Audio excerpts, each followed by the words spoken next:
नया साल आ गया है, पर इस नए साल में क्या इंडियन जुडिशरी में कुछ भी नया देखने को मिलेगा? साल के शुरू में ही supreme court justice B Nagarathna, जो 2027 में इंडिया की पहली वुमेन चीफ जस्टिस बनने वाली है, उनका एक बेहतरीन सुझाव रहा कि इंडियन जुडिशरी में वुमेन जजेस का और ज़्यादा रिप्रेजेंटेशन होना चाहिए। ये वीडियो मेरा आपसे वादा है कि हर जस्टिस सिस्टम से जुड़े लोगों के और लॉ स्टूडेंट्स और एस्पिरेंट्स के दिल को छू जाएगा। तो करंट सिनेरियो कुछ ऐसा है कि इंडियन जुडिशरी आज भी मर्दों की दुनिया बनी हुई है।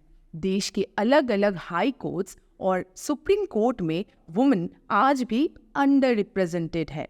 भारत के सभी हाई कोर्ट्स मिला के टोटल 788 जजेस है, जिनमें से सिर्फ 107, जो कि है लगभग 13%, सिर्फ इतने ही वुमेन है। एज ऑफ जून 2023 भारत के 25 हाई कोर्ट में से एक में भी वुमेन चीफ जस्टिस नहीं है। Punjab and Haryana high court और मद्रास हाई कोर्ट में सबसे ज़्यादा वुमेन जजेस हैं, पर वो भी सिर्फ 13। और इस ग्राफ से आप ये भी डिराइव कर पाओगे कि मणिपुर, मेघालय, पटना, त्रिपुरा और उत्तराखंड में कोई भी वुमेन जज है ही नहीं। अब आप सोच सकते हैं कि भला हाई कोर्ट्स में वुमेन जजेस को इतना महत्व क्यों दिया जा रहा है? वो इसलिए क्योंकि हाई कोर्ट से प्राइमरी जजेस का सोर्स है, जहां से सुप्रीम कोर्ट्स में कैंडिडेट्स आते हैं। आज तक जस्टिस इंदु मल्होत्रा एकमात्र वुमेन जज है जिन्हें डायरेक्ट एडवोकेट से सुप्रीम कोर्ट का जस्टिस बनाया गया। और सुप्रीम कोर्ट की टोटल जो 34 जजेस की जगह है, उनमें अभी 31 जजेस ही मौजूद हैं, जिनमें से सिर्फ 3 जजेस वुमेन हैं। और इन्हीं चीज़ों को मद्देनजर रखते हुए जस्टिस बी नगरत्ना ने 28 justice Sunanda Bhandari memorial lecture deliver करते हुए इंडियन वुमेन के एम्पावरमेंट में जुडिशरी के रोल का जिक्र किया।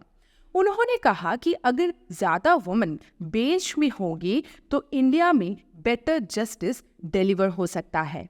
और इसके पीछे उन्होंने 3 रीजंस भी पॉइंट आउट किए। पहला, अगर वुमेन जजेस की संख्या बढ़ती है तो कोर्ट्स पर विश्वास, क्रेडिबिलिटी और कोर्ट्स की लेजिटिमेसी और बढ़ जाएगी। दूसरा, जजमेंट्स की लैंग्वेज और शब्दों के व्यवहार बदल जाएंगे।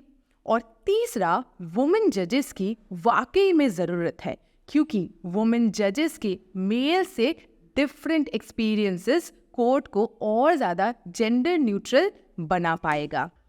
इसके अलावा अगर ज़्यादा वुमेन जजेस होंगे तो देश के वुमेन पॉपुलेशन को उत्साह मिलेगा जस्टिस मांगने का, अपना अधिकार मांगने का। और जो सेंसिटिव केसेस होते हैं जेंडर स्पेसिफिक, जैसे कि reproductive rights, gender based violence, family law आदि मामलों में वुमेन जजेस कोई यूनिक सुझाव भी दे सकते हैं। उनके अनुसार वुमेन जजेस का पार्टिसिपेशन सिर्फ कॉन्स्टिट्यूशनल प्रोविजंस को अपहोल्ड करता है, ऐसा नहीं है। एक रोबस्ट, ट्रांसपेरेंट, इंक्लूसिव और इफेक्टिव जुडिशियल प्रोसेस के लिए महिलाओं का योगदान जरूरी है। और इसी बात को समझाने हेतु उन्होंने एक इंसिडेंट का भी जिक्र किया।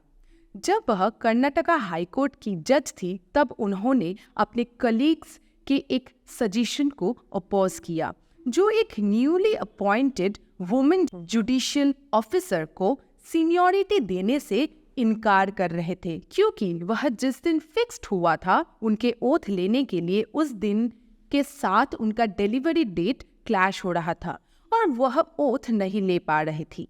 अब इस वजह से कईयों का मत ये था कि फिर उन्हें सीनियरिटी का पद नहीं मिलना चाहिए, क्योंकि वह निर्धारित दिन पर ओथ नहीं ले पा रही थी। पर उन्होंने इस घटना को अपोज किया, जिससे उस वक्त के कर्नाटका हाईकोर्ट के चीफ जस्टिस उन जुडिशियल ऑफिसर का हॉस्पिटल जाकर ओथ लेने को डिसाइड करते हैं। और अपने डिलीवरी के 5वें दिन वह जुडिशियल ऑफिसर ओथ लेती है और इससे उन जस्टिस को उनके मेरिट के अनुसार रिक्रूटमेंट भी मिला। उन्होंने ये बयां किया कि इक्वलिटी आज भी स्लोगन्स में है, क्योंकि टारगेटेड कोई स्टेट एक्शन नहीं ली जा रही है वुमेन एम्पावरमेंट के लिए, जिससे आज भी हमारा सोशल स्ट्रक्चर वुमेन के अगेंस्ट बायस्ड है। आज भी हमारे समाज में एक आइडियल शादी उसे ही माना जाता है जिसमें एक एजुकेटेड और वेल ट्रेन्ड बंदा और एक ऐसे वुमेन के बीच शादी होती है जो एजुकेटेड हो और उसको सारे घर संभालने के स्किल्स आते हो, जिससे वह एक अच्छी बहू बन पाए। पिछले साल जस्टिस DY चंद्रचूड़ ने महाराष्ट्र के 75 सिविल जजेस के न्यूली अपॉइंटेड बैच का स्वागत किया था, जो सुप्रीम कोर्ट आए थे प्रोसीडिंग्स देखने के लिए, जिनमें से 42 वुमेन थे और 33 मेन।